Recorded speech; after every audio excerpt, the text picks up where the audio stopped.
পাঠিয়ে দিয়ে মার কাছে চলে যা। ঠিক আছে ভাইয়া। মা, মা, তুই এসেছিস? কেন এসেছিস বাবা? চলে যা বাবা, চলে যা, পুলিশ তোকে খুঁজছে। আমি জানি মা। এসো, বসো।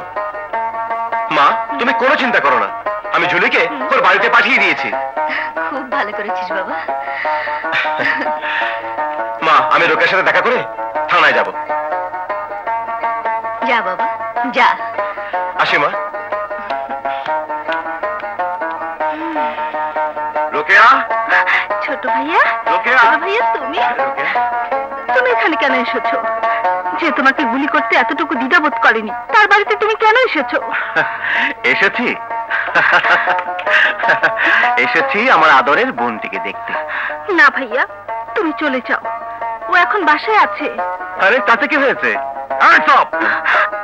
না না, এবার তোমাকে ধরা দিতেই হবে। এসবের আর কোনো দরকার নেই। ইন্সপেক্টর সাহেব, জুলিকে আমি ওর বাড়িতে পৌঁছে দিয়েছি।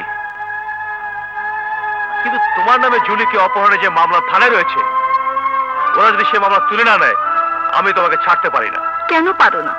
ভাইয়া তো নিজের মুখেই বলছে জুলিকে তার বাড়িতে পৌঁছে দিয়েছে।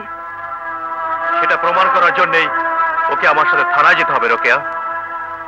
সেখানে গিয়ে আমি প্রধানের সঙ্গে দেখা করে যা করা তা করব। চলো।